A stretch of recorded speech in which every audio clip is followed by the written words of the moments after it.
no, fade out.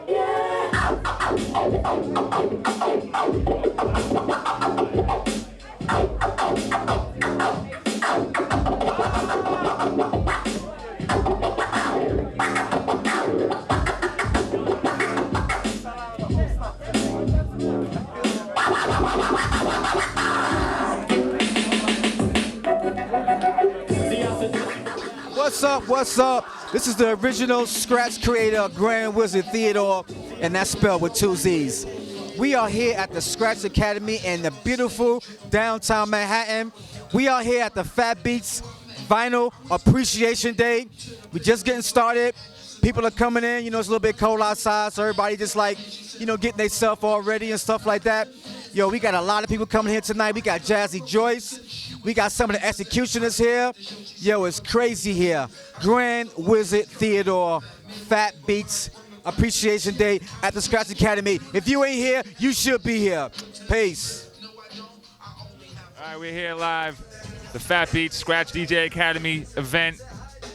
L Boogie on the filming tip. I am DJ Eclipse. We're getting ready to set this off in less than 5 minutes. We got Jazzy Joyce. We got DJ Jab. We got Grand Wizard Theodore, DJ Spinner, Barbito Garcia, Rob Swift. We got Papa from the Scratch DJ Academy. And I believe that's everyone that's going to be on the panel. And then we have some more contestants that's going to be doing the showcasing afterwards. Rob Swift's going to be getting down, Mr. Sinister, Grand Wizard Theodore. Might have some surprise guests as well on the DJ tip. So this is where it's all happening right here at Scratch DJ Academy, 6th Avenue between 9th and 10th Street. Make sure you support Scratch DJ Academy. Make sure you support Fat Beats, fatbeats.com. Brooklyn, New York City. This is Manhattan, New York City. I'm going to go start the show. Peace. Yo, what up? This is DJ Rob Swift at the legendary Scratch DJ Academy. And we got a Vinyl Appreciation Day today. Looking forward to a great panel performing for you all. Stay tuned. Peace out. XS Scratch DJ Academy chilling here. Fat Beats Hangover / Vinyl Appreciation Day. You know, just want to welcome everyone here. I've been an instructor here for the past 6-7 years. So it's kind of a sad thing to see Fat Beats kind of close down, but it's a good thing to bring all these people out here to appreciate what Fat Beats has been doing, you know, as a contributor to vinyl in the hip hop scene. So thanks everyone for coming out. You probably know these people already, but I'm just going to go through it. We got B. Barbito Garcia. We got the world famous DJ Spinner. We got the girl that stole my heart, DJ Jazzy Joyce. I'm sorry. You can also catch her on Master the Mix on BET. Check it out. We got Joe Abaji, the founder and owner of Fat Beats. We got one of the few guys that still rocks the old school kicks with the lights on them. DJ Grand Wizard Theodore, inventor of the scratch and the needle drop. We got my man from LA, DJ Hoppa, co-founder of Rehab Records and our director of the LA school. We got DJ Rob Swift, one of the original X-Men. Throw him up. Also, where is he? Don't forget, we got Mr. Sinister chilling there, who will be performing later too. And last, certainly but not least, but also the host of the evening, we got DJ Eclipse of the halftime show. And what was it about, you know, vinyl that made you actually, you know, want to collect or be a DJ? Well, I got like a real close-knit family, like my mother, my grandmother, my grandfather, my aunts, my uncles. What we do like every weekend is that we would go to somebody's house. Either we be at my grandmother's house one weekend or my aunt and my uncle's house, or they come over to our house and they would just like, you know, make food, they have their drinks, and we just play music, you know? And I just grew up with my mom. She used to just buy 45s, play music and stuff like that ever since I was like 5-6 years old. So once again, my mom's, you know, pretty much introduced me to like, you know, the vinyl and stuff like that, and then it pretty much became a way of life. It was in 1984, I was a b-boy going to the club, and we would be b-boying, but then when we got tired, we'd go stand by the DJ booth and watch the DJ, and it was a DJ, Cutmaster Joey D, and he used to just do his thing, and I was like, man, that's tight. And as b-boying started, you know, kind of getting less and less, started getting into vinyl. And my first record was Sugar Hill Gang. All right. For me, similar to Theodore, family type of thing, but I was going to, I didn't want to go to my cousin's house. I used to be like, I don't want to go over there. Why we gotta go over there? He was a DJ at the time, and after the karate flicks on Saturday, okay, right, 3 o'clock, yeah, the music would start. And to make a long story short, I was bitten because I'm born and raised and still reside in the Bronx. So everything about hip hop, when I went outside, I lived it, I breathed it. It basically should be right next to my name on my birth certificate. At family gatherings, you know, 9, 10, 11 years old, I would be the selector playing, you know, a lot of the records, you know, holiday gatherings and stuff with the family. And then hip hop changed everything. I mean, one of the first records that had a very long-lasting impression on me was a record called Grandmaster Flash on the Wheels of Steel. Came out on Sugar Hill Records.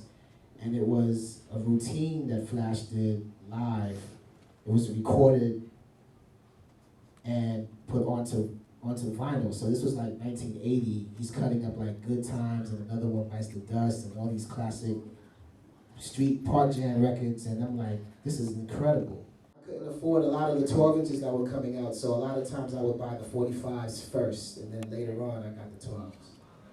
First vinyl purchase was, I believe, 1973. I was 7 years old, and I went with my sister. She was the collector of the crib. And she was like, Bobby, I think you like this song. And it was Brother to Brother in the bottle on Turbo Records, Salmon 7-inch, Salmon label. And then my sister tried to front, because I never had like a lot of money, you know, as a child or growing up. So, you know, I think she funded me, or she took my money, whatever. Then she, you know, we used to initial our records back then so people wouldn't steal them. So she put the HG on it. Funny Styles, like, even though it was my record. So I still got the record, and it says HG on it. That's my sister's name, Heidi Garcia. But I wasn't really a vinyl cat growing up, you know, particularly. I had a lot of cassettes. I was a dude that was taping off a radio and all these dudes, and, you know, buying, you know, the Run DMC second album, you know, whatever, cassette. I really got into vinyl, like, personally, you know, outside of my father's and my sister's collection, because, I lived at home with them when I started working at Def Jam.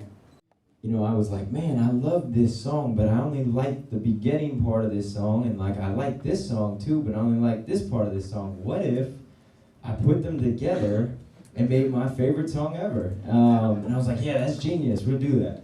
And so me and my buddy, we used to do this in high school, and then we'd take the cassette singles, we'd get like steel wool, rub off the, whoever the name was on that, stick some scotch tape over the holes, and then re-record it, and then write our names on it, and, you know, sell them around school. And that's how, you know, we kind of made our little lunch money. And his brother was a DJ.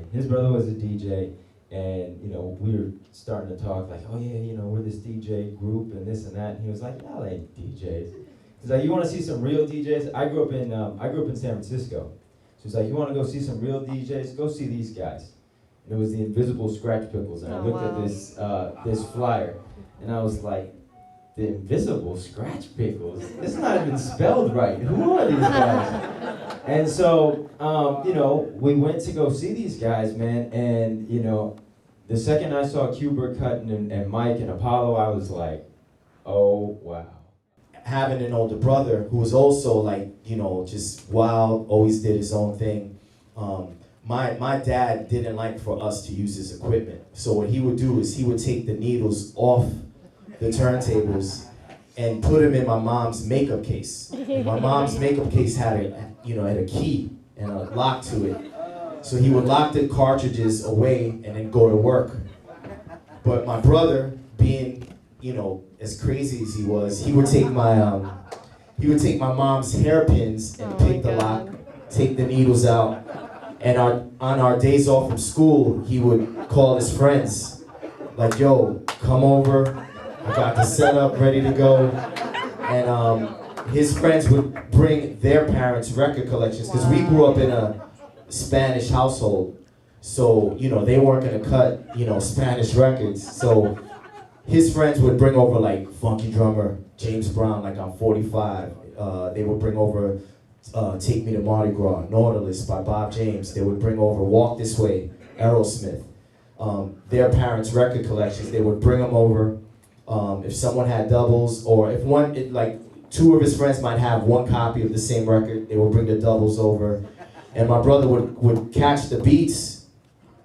Being that my dad was a DJ, my brother was kind of, I feel like, following in my dad's footsteps, and his friends would, you know, grab my dad's microphones, hook them up to the mixers, and they would rap over my brother cutting a beat. So I would be in the living room watching this, like taking all this in, and that was my exposure to making hip hop music.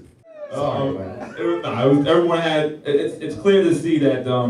I think for everyone here on the panel, it started from the family. Then when I was 18. We were all influenced in the music that our parents or cousins or whatever, you know, were playing.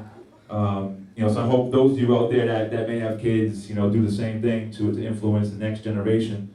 Another thing that Joe had touched on was the fact that, you know, for hip hop specifically back then, there was just 12 inches. You know, there wasn't really even any albums for a long time. It was just 12 inch after 12 inch after 12 inch. So for us, that was the one medium we had of getting hip hop music, was to go buy the 12 inch vinyl. So that's also why it's very, you know, near and dear to our heart. You know, when I would take my records home when I was young, and exactly, you were excited. You were like, that the 4 or 5 records you bought that week would last you to the next week, and you would sit there at home, before you even put the record on the turntable, you were reading every piece of information there was on the record, you know, from the logos of the labels to who produced it, who engineered it, what studio was it recorded at, what's this Def Jam label here, I'm not familiar with this, you know, all this stuff, lyrics, if there was lyrics written down, sometimes wrong, you know, Herbie Powers Jr. Inscribing something in the inside of the actual vinyl. There was a lot of little hidden treasures there that, you know, people, this new generation isn't getting, and you know, an MP3 doesn't exist. You know what I'm saying? It's not tangible. You can't hold it in your hand. It's not, you know, if your hard drive crashes, your ass out. You know what I'm saying? But there's no debate that vinyl sounds 1,000 times better than any digital, you know, form of MP3 or CD or whatever. But unfortunately, we're living in a time where people aren't buying music as much anymore, and so, you know, you have to kind of go with the best way of getting music, and a lot of it's not being made anymore on vinyl.